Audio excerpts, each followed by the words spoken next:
Guys, good Thursday afternoon. Thank you kindly for joining us on the I Love CVille Show. We appreciate you watching the program. If you could do us the favor of letting someone know in your life, in your community, about the I Love CVille Show and help us spread the gospel, that would mean the world to us. That's the only thing we ask of viewers and listeners, is spread the word of the I Love CVille Show. We work hard for you, and that's our only ask, ladies and gentlemen. A lot we're going to cover on today's program. The Dewberry Hotel is officially listed for sale.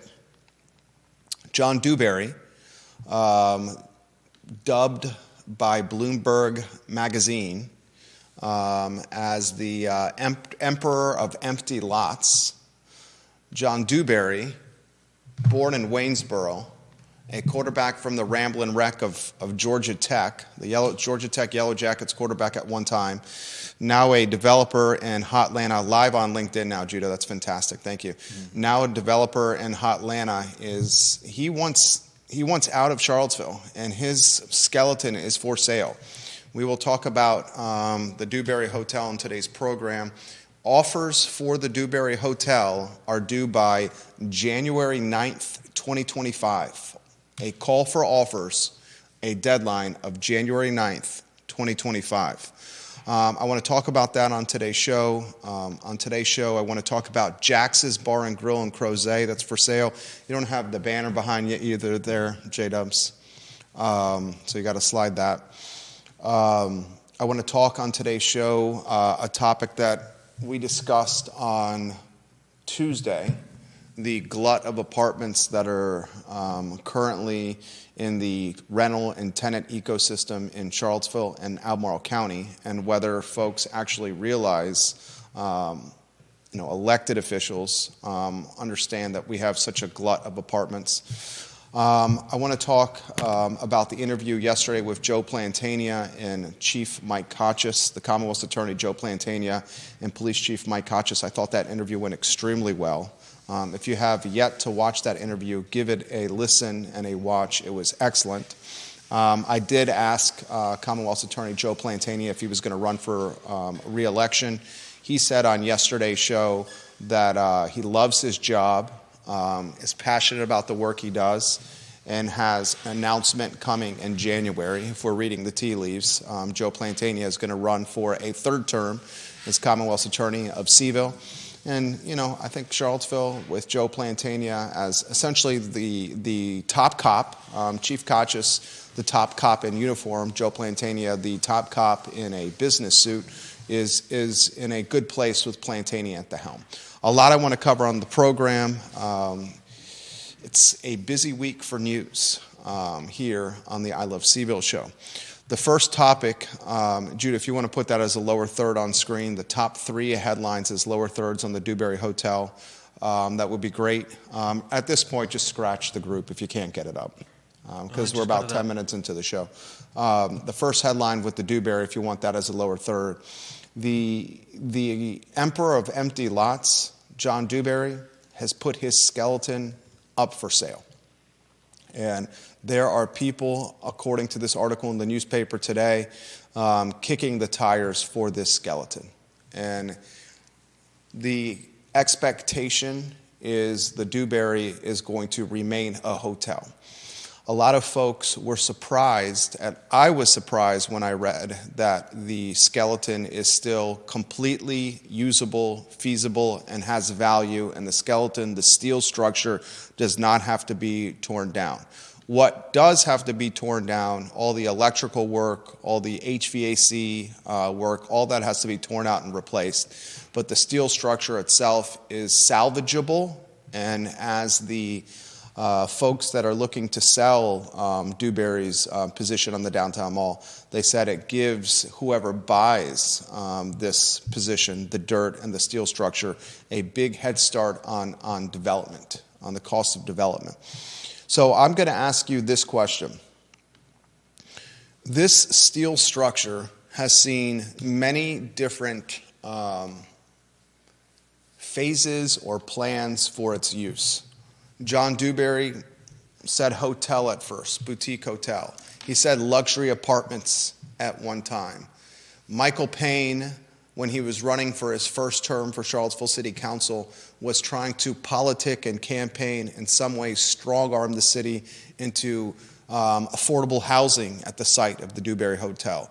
Michael Payne, in a lot of ways, was the driving force of killing a deal that fell apart in the bottom of the ninth inning, a deal that had the city of Charlottesville and then city councilor and attorney, then mayor Mike Signer, negotiate a parking arrangement, 75 parking spaces in the Water Street parking garage, and some tax breaks on the development of this hotel.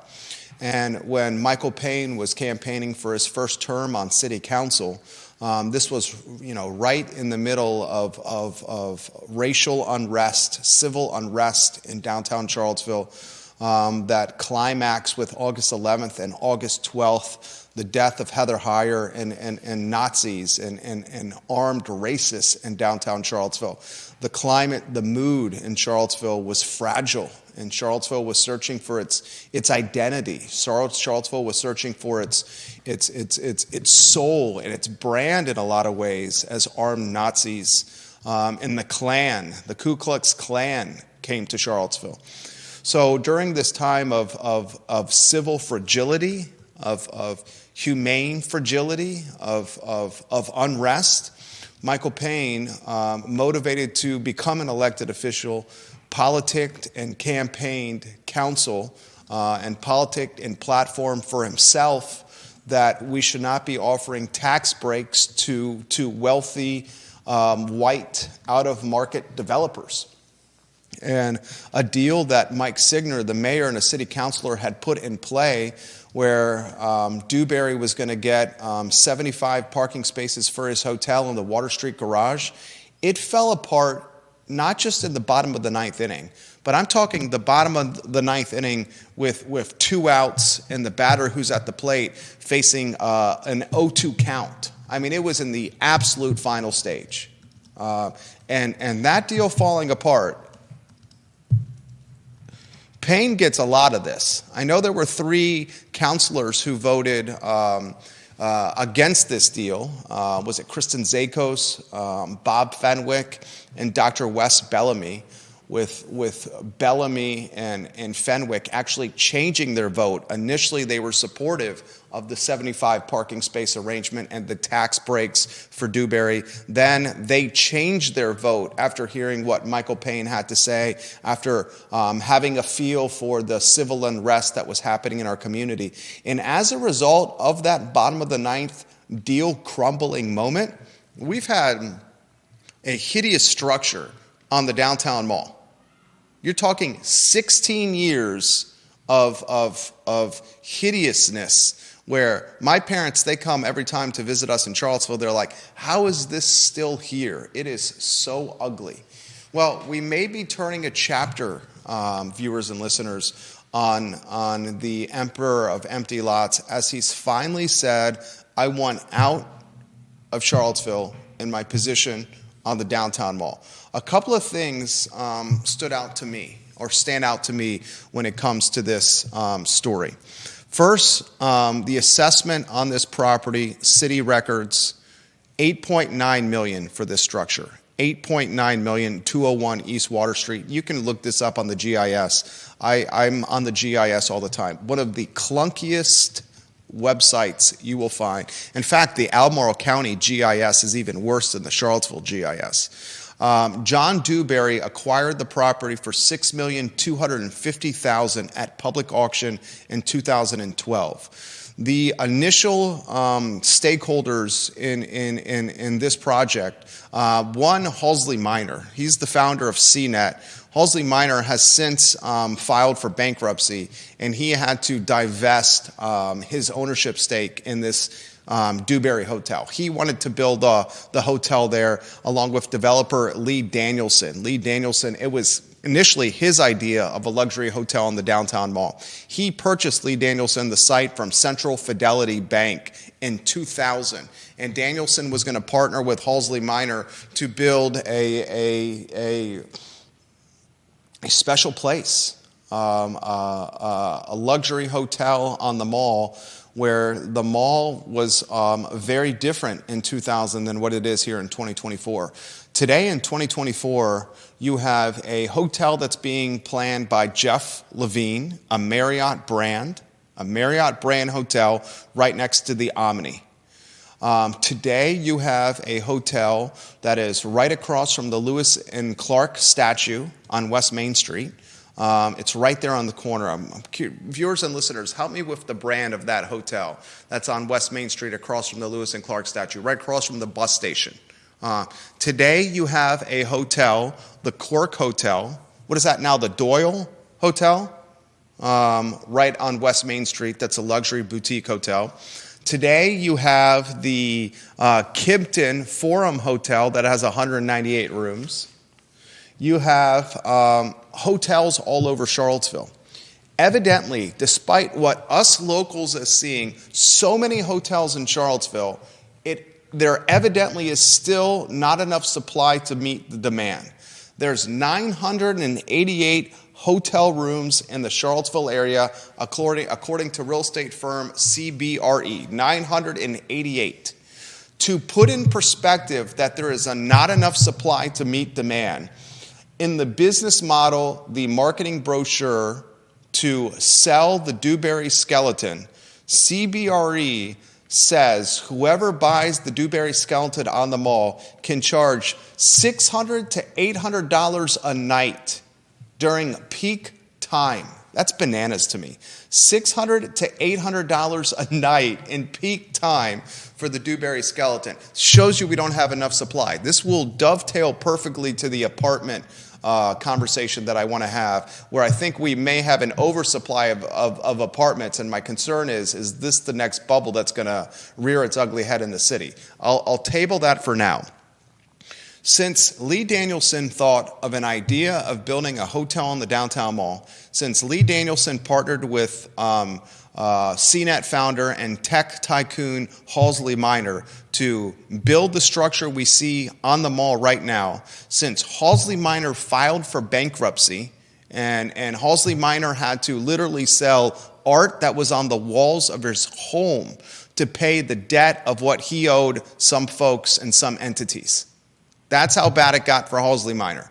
Since John Dewberry purchased the Dewberry, the Halsey Minor, the landmark, whatever the hell you want to call this thing, the skeleton, for what? $6 million and change, $6,250,000 at auction in 2012. Since Dewberry got pissed off with Charlottesville City Hall about a deal falling apart in the bottom of the ninth inning, a deal negotiated by Mayor Attorney Mike Signer, a deal that fell apart because of Michael Payne and because of Bellamy and Fenwick changing their vote. It ends up getting shot down 3-2, 3 votes to 2, saying, no, we're not going to give tax breaks and 75 parking spaces below market to this out-of-market developer.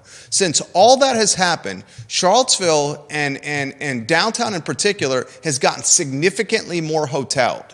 And you rotate those lower thirds, J-Dubs, for these here. Those 3 lower thirds, if you could. And then I'm going to weave you in the mix to get your comments. I'm going to get the viewers and listeners in the mix as well. Currently, a hotel is in the works, a Marriott brand hotel next to the Omni Hotel.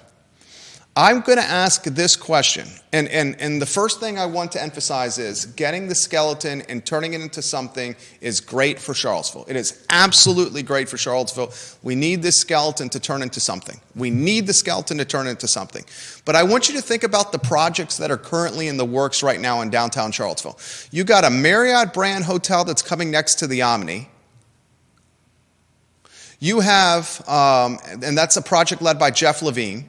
Lives in North Garden, has a house in Manhattan. The guy who did the project renovated the Blue Moon Diner and built apartments around it. He also owns the University Tire building on West Main Street. You got the same guy, Jeff Levine, talking about buying Violent Crown, the movie theater, to build apartments there. 13 stories, 18 stories, who knows how many stories it's going to be there. But he's talking about constructing an apartment tower there. You got the Dewberry skeleton that has a call to offers on the 9th of January. Whoever wants to buy it needs to get their offers in no later than January 9th, and then Dewberry's going to make a decision. I'm going to ask you this question. Can downtown Charlottesville sustain? Can downtown Charlottesville? How long can downtown Charlottesville survive if at the same period of time you could have construction on the Dewberry Hotel skeleton, construction in the Artful Lodger spot where the livery stable, Artful Lodger, that shopping center, it's going to be converted into a hotel, and potentially Violet Crown getting sold to build an apartment tower. You would have potentially 3 major projects, certainly 2 projects. I think we know the Marriott Hotel is going to go where the Artful Lodger, livery stable, shopping center is going to go. That's a lock. Whoever buys the Dewberry skeleton, a call to offers on the 9th of January of 2025, whoever buys that skeleton and spends millions of dollars on a skeleton is going to move quickly with building a hotel. That project, I'm going to say, is very likely to happen. Let's say at minimum, there's going to be 2 hotel projects on the downtown mall at exactly the same time. 2 hotel projects on the downtown mall at exactly the same time, ladies and gentlemen.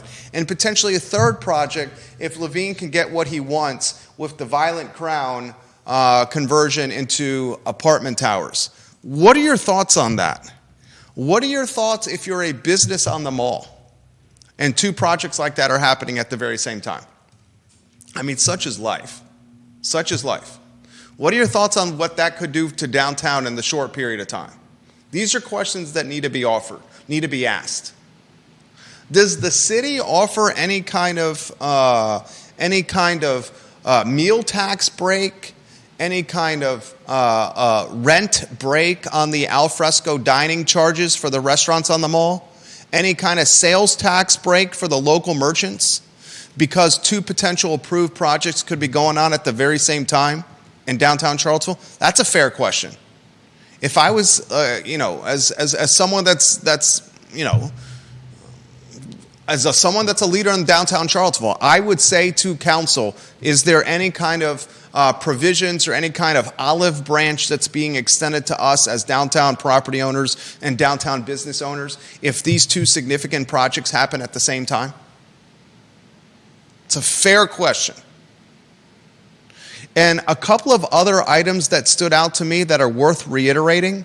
The fact that there are 988 hotel rooms, according to CBRE and the Charlottesville area, and those 988, including the 198 at Kimpton, the 168 at the Boar's Head, is still not enough to meet the demand from a tourism and student industry that drives almost $1 billion in revenue through the Charlottesville area, CVille and Albemarle County.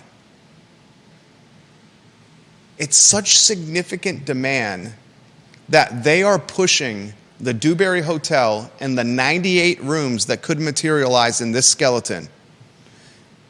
They are pushing it as an operation that could charge $600 to $800 a night during peak tourist season. Effing bananas.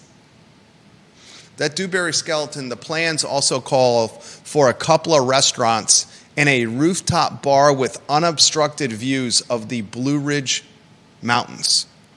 The 2 best views in the city, I'm talking city strictly, are if you go to the top of the Graduate Hotel or the top of the old Cork Hotel, now the Doyle, and you're drinking beer or having a cocktail from the rooftop of those 2 spots. Those are the 2 best views. They're saying this view on the Dewberry will be even better than those. A lot I want to cover on today's program. Judah Wickower will give some love to Charlottesville Sanitary Supply, 60 consecutive years in business. John Vermillion, Andrew Vermillion, Charlottesville Sanitary Supply are where you want to shop. CharlottesvilleSanitarySupply.com. Judah Wickower, studio camera, we view in on a 2-shot. You read the same story I did. What did you make of that story? I thought it was interesting. I thought it's about time we get our downtown mall back. Hopefully, have something put in there. I'm with you. I'm not sure if we really need a hotel, but I don't know. I don't know if anybody would be able to build anything else on there. I remember reading that it's not coded for, or at least not zones the word.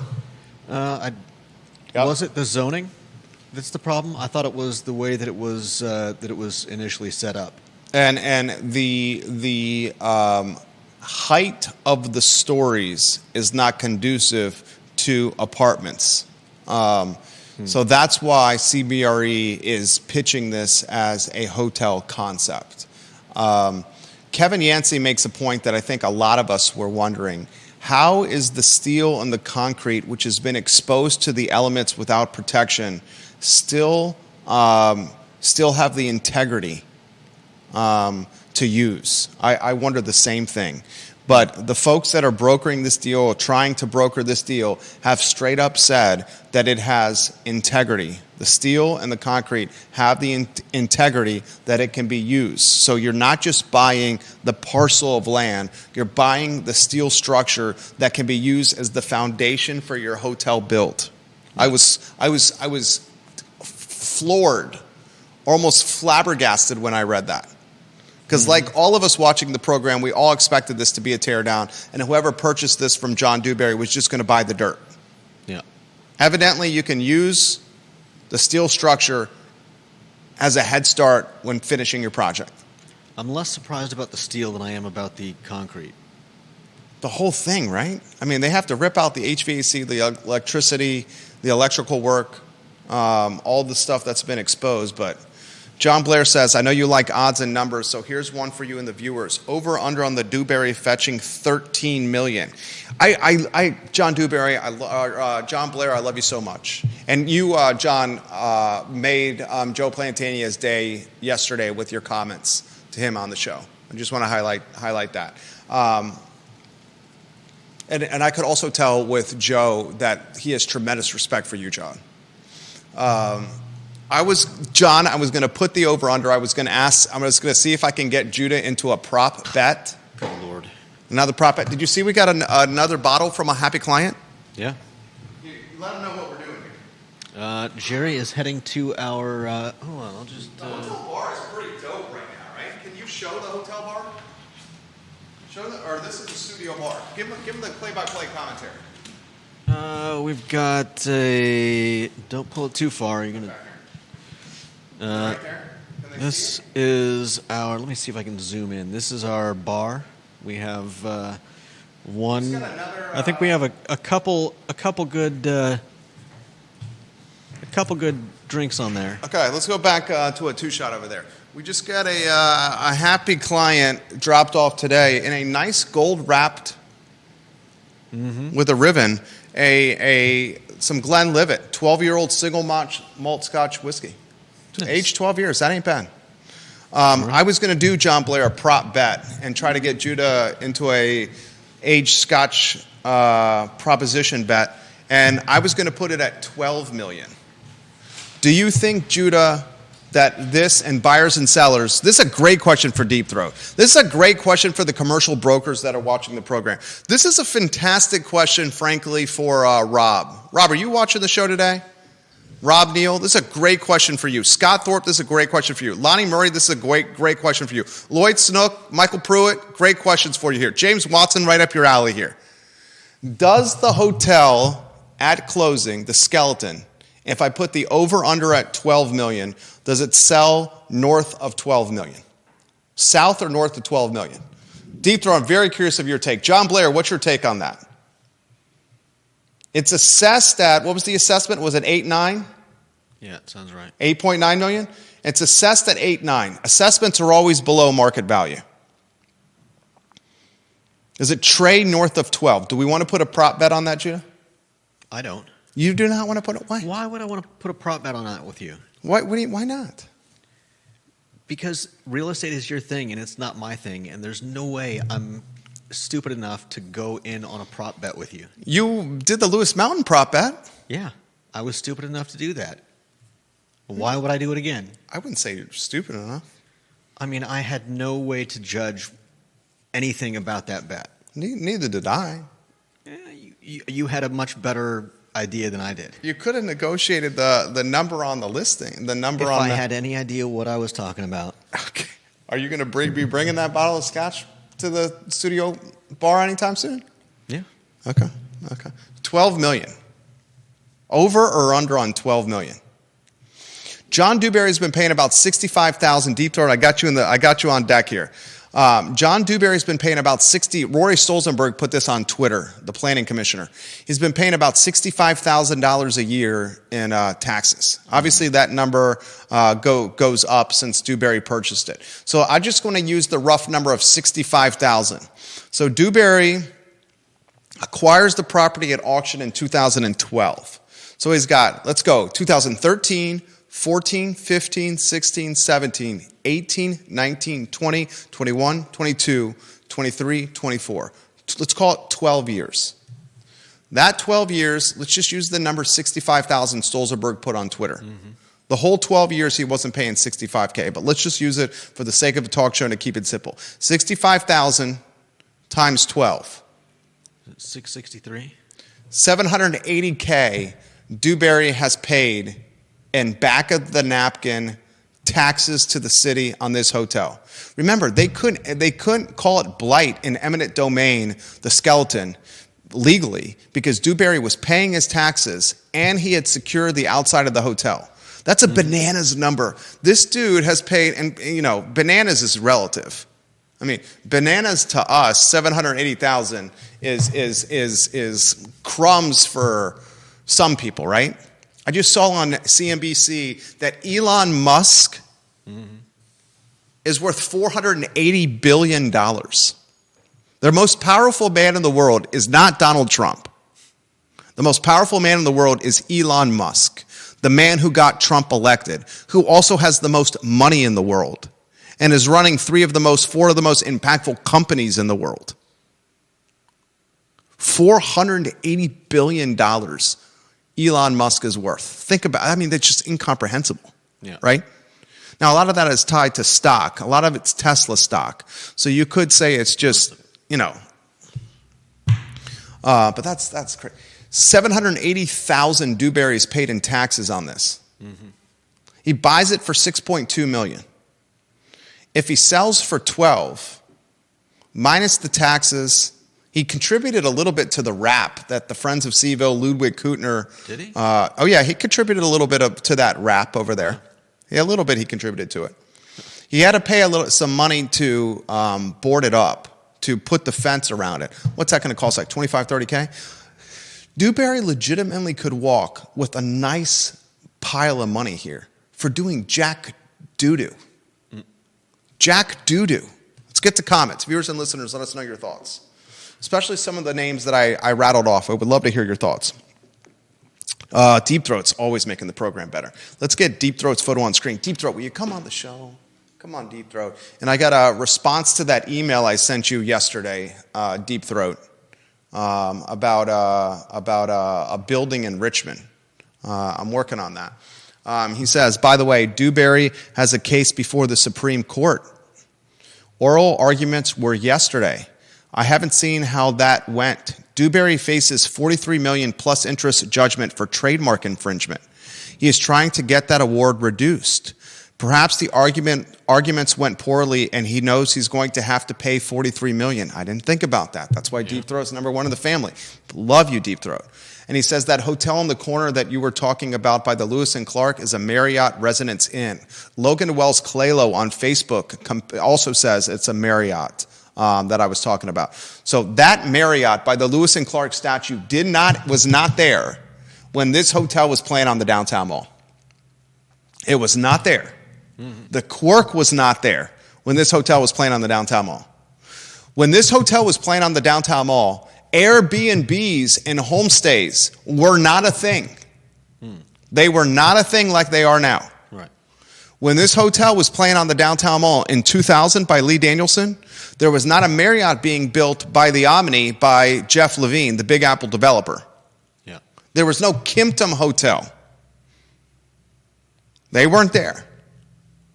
So it's a very competitive and saturated market, but still, if you build it, they will come. Field of Dreams, James Earl Jones, $1 billion tourism industry, $600 to $800 a night in hotel charges. Jesus, dude, that is obscene. That is New York City prices. My wife and I took a long weekend we went to Tribeca, stayed in Tribeca.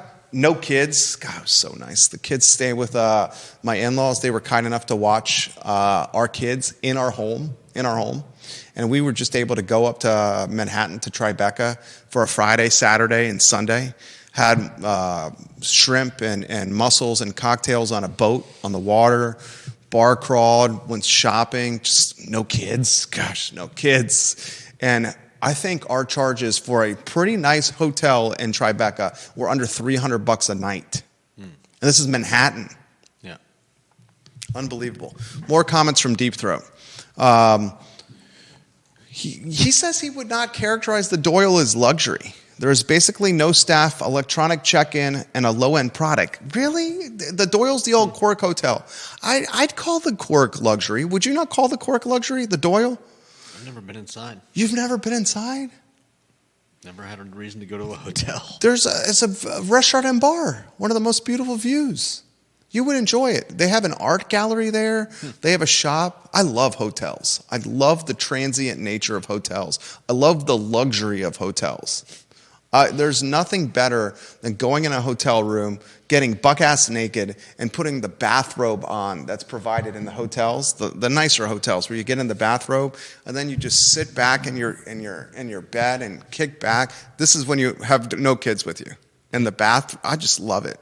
I absolutely love it. I think I would call the Cork and the Doyle luxury. And he says, as for valuation of the Dewberry, Deep Throat says, the comp that leaps to mind, and this is where I was going to go. Gosh, I love you. I was going to go this way. The comp that leaps to mind is what Levine valued his Artful Lodger site when he brought in a partner. That was around $5 million.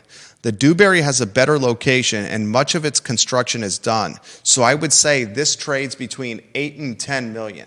So Deep Throat's taken the under on our 12 million prop bet. Judah took the over on that for a bottle of scotch. Just joking. He says, as far as hotel capacity, I think there is insufficient capacity for peak days, basketball games, graduation, etc., but very much overcapacity for normal times. Occupancy year-to-date for CVille area, according to a state report, is 65%, and RevPAR is a pathetic 113. His guess is 8 to 10 million. And he says what could hurt the sale of this is the rushed nature of the process, because Dewberry is looking down the barrel of a $50 million court judgment. See, you know what, Deep Throat and John Blair, did you hear that? Viewers and listeners, did you hear that? That's the kind of insight and commentary. The kind of reporting that should have been included in the Daily Progress article. I'm not throwing shade. I actually thought the Daily Progress article was pretty darn good. Emily Hemphill wrote it. It was released today on the DP website. I thought it was pretty good. It was lengthy and robust with information. But in that article should have been the fact that Dewberry is facing a nearly $50 million judgment for trademark infringement. No doubt. Is it a fire sale because of said judgment? Right. And in that article, which I was going to provide this for the viewers and listeners, I was not going to provide the trademark infringement commentary. Deep Throat added tremendous value with that. Mm-hmm. I was going to provide the Levine Artful Lodger comp for the downtown mall and try to use that as a baseline for valuation. But I think that's some of the value you get from the I Love CVille show. At least I hope you guys get for the I Love CVille show that you guys appreciate. We're going beyond the headlines and try to use some institutional knowledge and some professional experience to provide content value for you, the viewer and listener. What are your thoughts, viewers and listeners? Like and share the show. Marlene Jones, watching the program. Free enterprise means investors that speculate on developments expecting high rents should lose their shirts when supply and demand results in gluts of housing units that will result in competition and lower rents. The city and country should keep approving development that will result in workforce housing that has lower rents and is near to business and transportation. It is the workforce they should be supporting, not greedy investors, most of whom avoid paying even their minimum taxes, yet expect bailouts when their speculation crashes the market. Marlene Jones, did you get our photo on screen? I don't believe we have one. We should get a photo for Marlene Jones. I appreciate her comment. She left that comment on the I Love CVille Facebook page if you want to find it. I would love to add her to the database. We do. Here we go. We do. We should get Marlene's photo on screen. There we go. I appreciate that comment. That comment can go in a lot of ways. She offered some commentary prior to today's show about what I think is becoming a softening market at best, a bubble potentially, the overbuilding of multifamily housing. And I first started hearing about this bubble, as I said on Tuesday's program, a couple of months ago when I'm at the bar at the Mill Room, and I'm meeting with some bankers about getting financing for a 6-unit project off of East High Street. And they said, our bank ain't financing anything like that. We're not financing multifamily anymore. And they said, see if you can find a bank. And this was 30% down, this good credit, cash reserves, in a history of being a landlord, and a partner in the mix as well. That was also more experienced than I was. I've been doing this for 17 years. He's been doing this for like 25, 30 years. I'll get to the multifamily glut here in a matter of moments. I want to dot the I's and cross the T's on the Dewberry. I got a question that's very straightforward for you, Judah. If the Dewberry is sold, and I think it's going to be sold now, because you got a motivated seller, and you may have a motivated seller because of what Deep Throat just highlighted, the nearly $50 million judgment. Yeah. The Dewberry is sold, and a project happens on the Dewberry, taking a skeleton into a luxury hotel, 98-room hotel that could command $600 to $800 a night, bananas. If that happens, and construction happens at the exact same time the Marriott Hotel is built next to the Omni Hotel, you will have construction on that side of the mall, on both sides of the mall. Yeah. Cause and effect, collateral damage, and how does the flip book play out in that scenario? Oh, man. I mean, Charlottesville's already got a relatively minor traffic problem, but routing traffic away from the downtown mall, I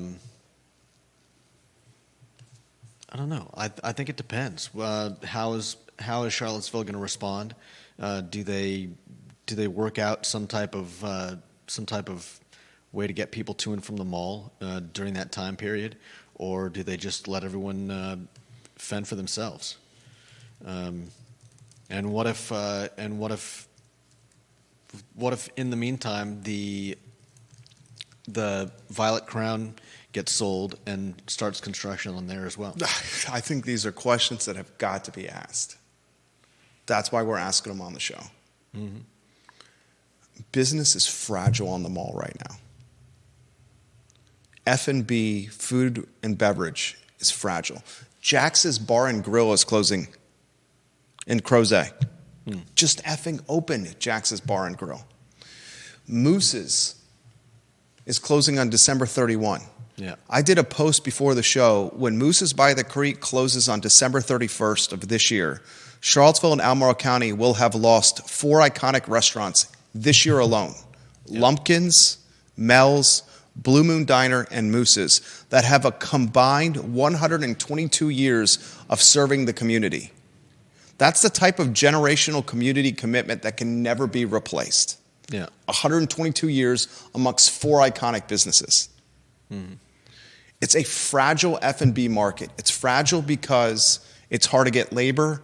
It's fragile because cost of goods are causing menu price increases, and menu price increases and expensive labor is also causing menu price increases. And when the prices increase to a point, the consumer says, I can't afford that. Yeah. Especially when American credit card debt is at an all-time high, when housing costs are at an all-time high, when groceries and fuel are still extremely expensive. Mm-hmm. There's less customer base. Right. How does the most important 8 blocks in a 300,000-person region respond to 2 construction projects at the same time and potentially a third in the hopper? Does City Hall offer relief in any capacity? Meals tax relief, al fresco dining relief, the rents paid the restaurants to the city for their al fresco dining. Does it offer sales tax relief for retailers? Is there any kind of relief? Does the city need to go balls to the wall with a marketing campaign that drives interest or attention in downtown Charlottesville, you see this in some construction projects. Pardon our dust, pardon our work, but business is still open here. Does it need something like that? In the end, it's good news. Georgia Gilmer, I also have heard the rumor, and I don't think it's rumor anymore. I think it's fact that Moose and Amy are opening Boyd Tavern and Market in the Keswick area. I think they're going to kill it with that concept. And as I predicted on Monday's show, the local media, all they did on Monday's show was said Moose's is closing December 31st. Yeah. That's all they said. All they did was report on the post that was on the Moose's Facebook page. I said on the show, the reason they are closing is because Phil Delaney has passed. His estate owns all these addresses. I scoured the GIS around Moose's and all of them around it. Mm-hmm. And his estate now is very eager to move property. A great example of that is the Toddsbury going under contract. Mm-hmm. I've heard a lot of people are kicking the tires on the Charlottesville Oil location across from Boar's Head. And I'll cut straight to the chase. Phil Delaney, the late real estate tycoon, he was good at acquiring real estate and trophy properties. He was terrible at upkeeping real estate and terrible at paying the taxes on real estate. That Wawa on 29 North was a Delaney property where the Wawa is now. And when the sale of that piece of property went through, FedEx packages started arriving at the closing. A bunch of sealed, certified FedEx packages were responding. A lot of people don't know this. I'd say probably a couple hundred people probably know this in Charlottesville, and that's about it. A lot of FedEx packages started arriving to the closing. You know what those packages were for? I do not. All the liens against the property. Why were they packaged? All the liens were coming in via FedEx to closing because they were first in line to get their money back on the taxes against the property. Good luck. No, you get them. Are we still live on LinkedIn over there? If you confirm for me? A lot of people don't know that. A lot of these properties have so much back taxes due, and now since he's passed, we're still live. The folks are chomping at the bit to get their money, the local jurisdictions. Now, this is a perfect segue into the apartment glut, J-Dubs. And we can rotate some of those lower thirds on screen. Deep Throat got me thinking on this.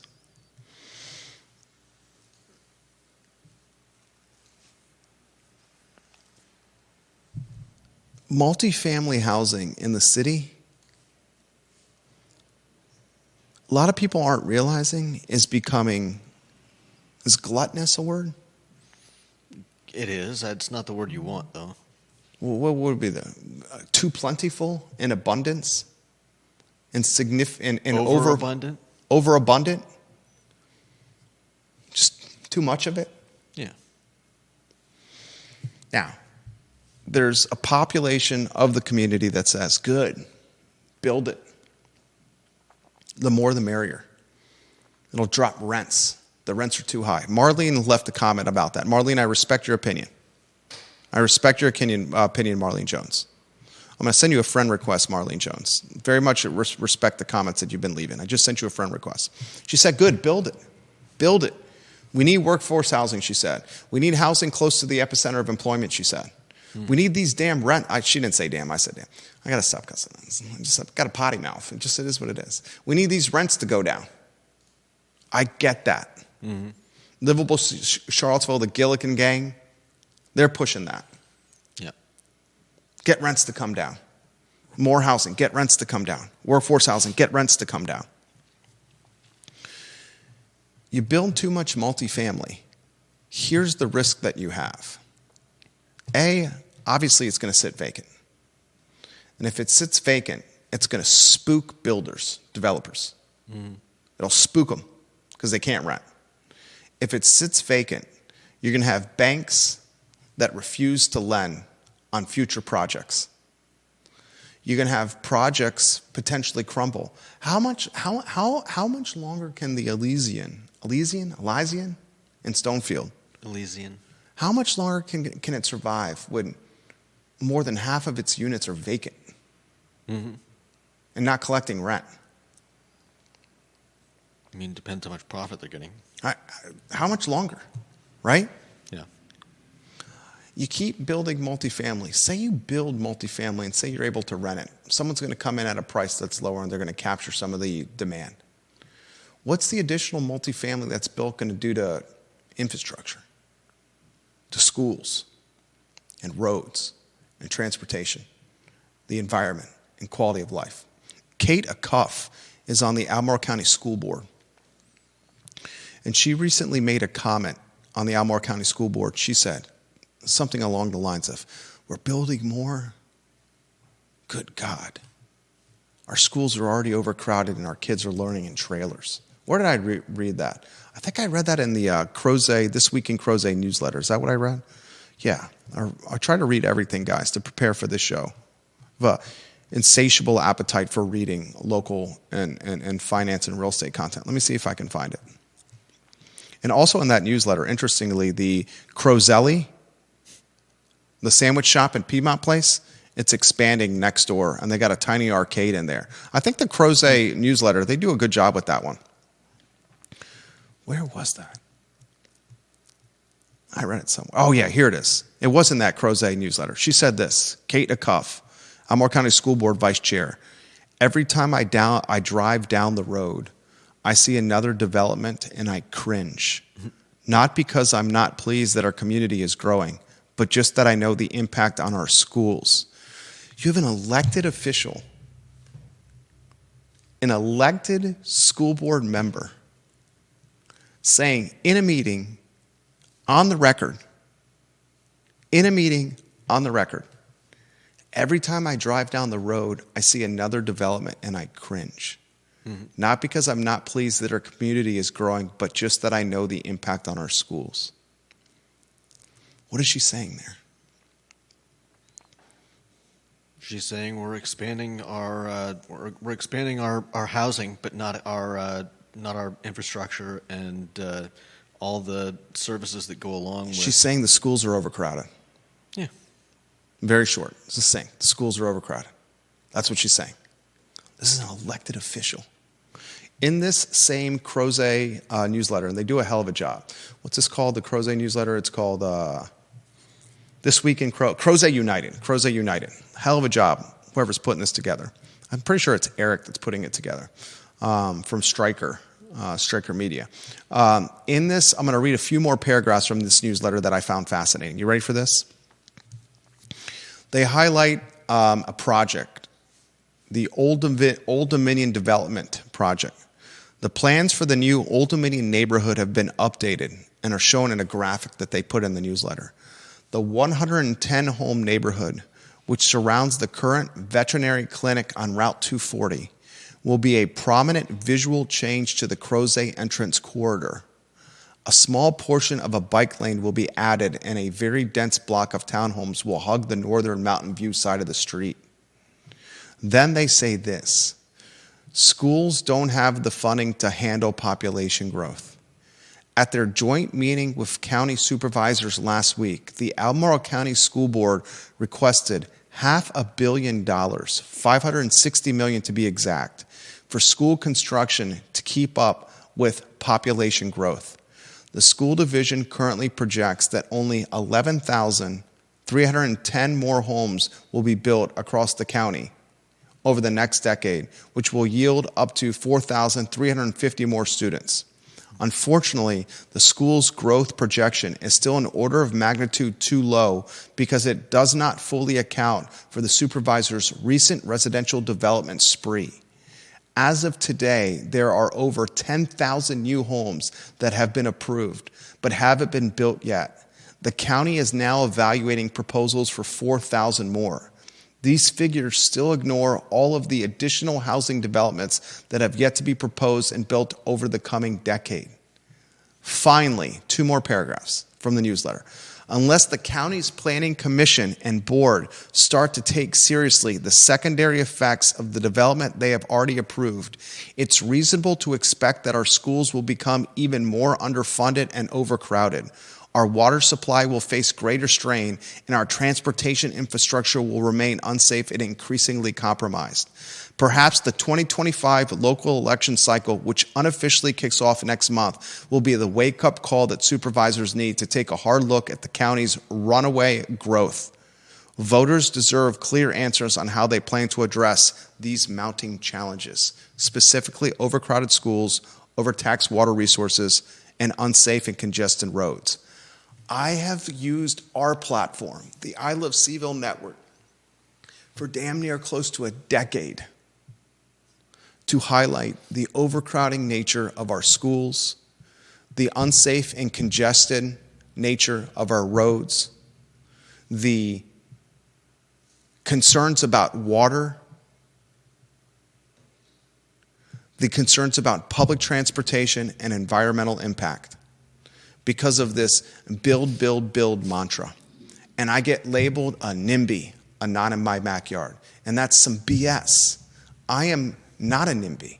I am, let's honor the current zoning that's in play where people are buying houses, their most important investment, and not expect after they purchase their house to have the zoning on their street or their neighborhood change and allow more density. People buy houses expecting what they buy in the street and the neighborhood they buy in to be the same when they buy it. And to change the zoning on a street or a neighborhood is radically changing the rules of the game.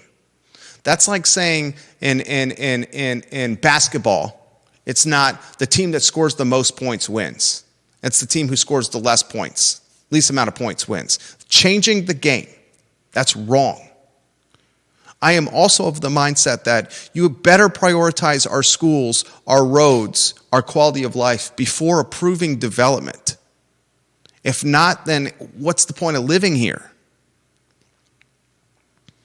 You're going to get to a point where kids, a generation of kids, is going to have an inferior education because of the overcrowding nature of what's happening in Charlottesville and Albemarle County. And then you're going to stack those kids up against the same kids that are going into private schools in Charlottesville and Albemarle County where that's not happening. Where the student-teacher ratio is significantly different in the private schools in Charlottesville and Albemarle County than the public schools. Significantly different. Yeah. I'm talking a delta that is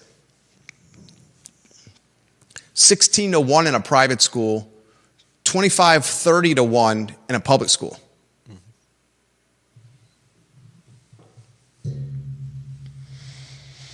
Those are some of my current concerns, Marlene. Kevin Higgins says, Miss Cuff, this has been an issue for years. Kevin Higgins also says Albemarle County is not equipped for fire, police, and rescue. No, anyone who talks to the fire, police, and rescue will confirm that. Anyone who talks to the fire, police, and rescue will confirm that.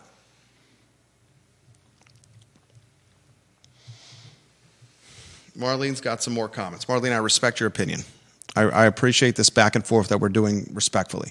She says, why don't developers build condos? I really don't understand. A lot of aging single homeowners would like more options in the city. Really would like to understand the economics of not developing condos and not apartments.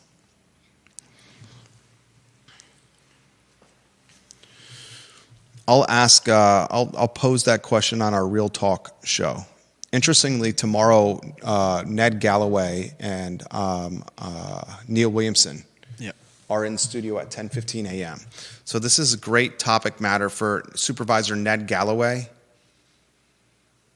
and for Neil Williamson, the president of the Free Enterprise Forum, tomorrow at 10:15 a.m. on the I Love CVille Network. There's 3 spots up for grabs on the Board of Supervisors.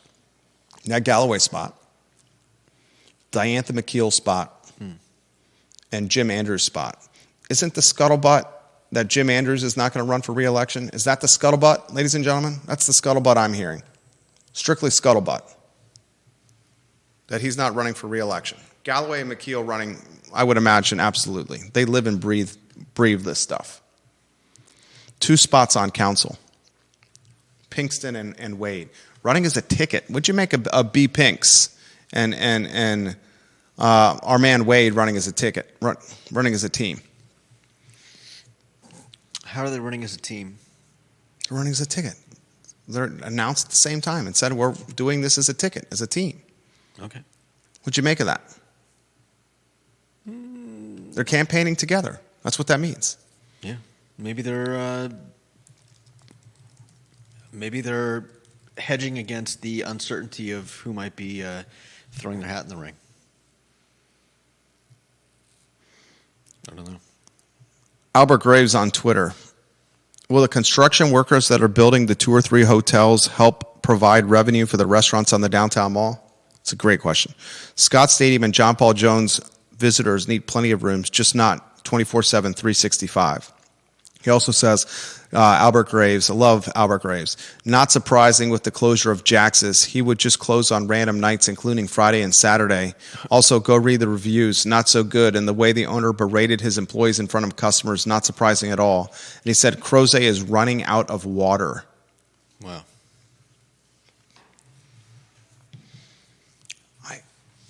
I've been in this community for 24 years. 24 years.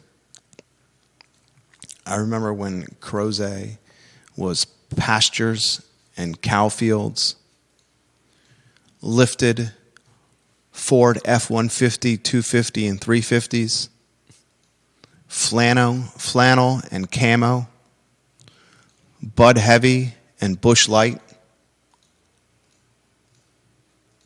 Garth Brooks and George Strait, bonfires, and fried chicken at Brownsville Market. Today, Crozet is X5s and Mercedes-Benz.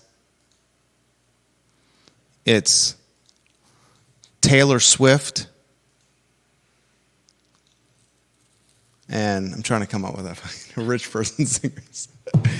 Taylor Swift and Dua Lipa.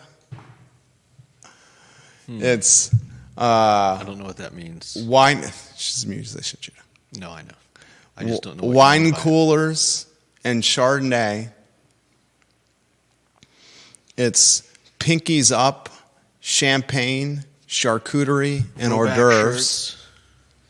It's rowback shirts and fedoras.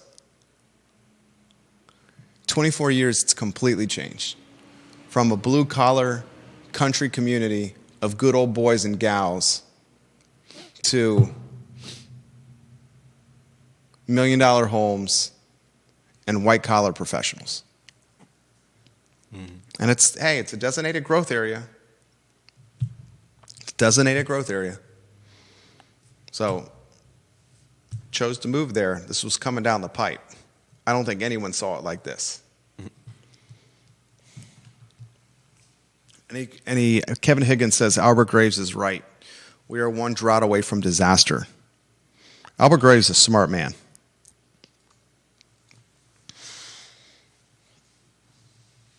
Marlene Jones says Charlottesville Schools has a lot of capacity with existing buildings and plans for Walker as a pre-K. City will start getting best teachers due to union options and potential the city's support for teachers.